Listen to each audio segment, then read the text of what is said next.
নমস্কার বন্ধুরা, আমি কুমকুম ইন্সপায়ার থেকে বলছি। আমার এই চ্যানেলের মাধ্যমে আমি বিভিন্ন ঘরে বানানো রেসিপি আপনাদের কাছে নিয়ে আসি। আপনারা এই রকম সুস্বাদু নিত্য নতুন রেসিপি পেতে আমার চ্যানেলটিকে লাইক এবং সাবস্ক্রাইব করে নেবেন। আজকে আপনাদের কাছে শেয়ার করছি ভাজা পোস্ত দিয়ে কাঁচা আমের চাটনি। একবার বাড়িতে তৈরি করে খেয়ে দেখুন চাটনিটা কতটা সুন্দর। এখানে আমি দুটো আম নিয়েছি, একটা আম আমি চাটনির জন্য কেটে নেব। গরমের সময় যে কোনো চাটনি সকলেরই খুবই ভালো লাগে, আর আমের চাটনি তো কথাই নেই। আমের চাটনি করার জন্য আমি একটা লম্বা করে আম কেটে নিয়েছি। আপনারা কুচো কুচো করেও কেটে নিতে পারেন বা সবজি কাটার গ্রেটার দিয়ে গ্রেট করেও নিতে পারেন। কাঁচা আমের চাটনি ভাজা পোস্ত দিয়ে কিভাবে করলাম সেটাই আপনাদেরকে দেখাচ্ছি। কড়াইটা আমার গরম হয়ে গেছে, আমি 2 কাপের মতন জল নিয়ে নিলাম। এই জলের মধ্যে দিয়ে দিচ্ছি আমগুলো এর মধ্যে দিয়ে আমি সেদ্ধ করে নেব। সামান্য একটু লবণ দিয়ে দিলাম, দিয়ে এইবার কড়াইটা ঢাকা দিয়ে দিলাম। আমগুলো সেদ্ধ বসিয়ে ততক্ষণে পোস্ত ভাজাটা রেডি করে নিই। কড়াইটা হালকা গরম করে নিলাম, নিয়ে লো ফ্লেমে বসিয়ে রাখলাম। কড়াইটা গরম হয়ে গেছে, নিয়ে নিচ্ছি বড় চায়ের চামচের 2 চামচ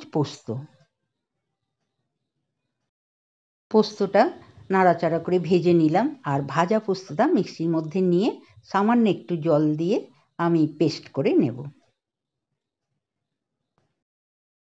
1 চামচের মতন সর্ষের তেল নিলাম, আর সামান্য একটু 5 ফোড়ন, একটা শুকনো লঙ্কা দিয়ে ভালো করে ভেজে নেব। সেদ্ধ করা আমটা ফোড়নের মধ্যে দিয়ে দিলাম, আর আমের জলটা এখানে আমি দেব না, আর দিয়ে দিলাম পোস্তটা। আমের সাথে পোস্তর পেস্টটা ভালো করে মিশিয়ে নিলাম, নিয়ে মিক্সি ধোয়া জলটা দিয়ে ভালো করে মিশিয়ে নিয়ে স্বাদ মতন লবণ দিয়ে দিলাম। 5 মিনিট ঢাকা দিয়ে ফুটিয়ে নেব।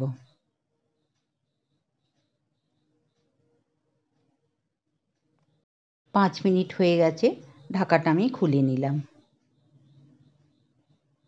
চাটনির মধ্যে দিয়ে দিচ্ছি 1/2 কাপ চিনি, আর খুব সামান্য একটু হলুদ, 1 চিমটিরও কম। চিনিটা দিয়ে ভালো করে মিশিয়ে নিলাম।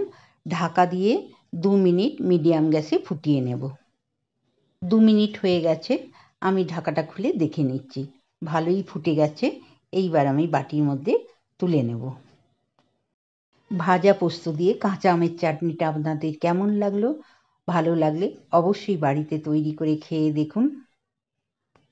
চাটনিটা এই রকম রাখবেন, ভাত রুটির সাথে এই চাটনিটা খেতে খুবই ভালো লাগবে।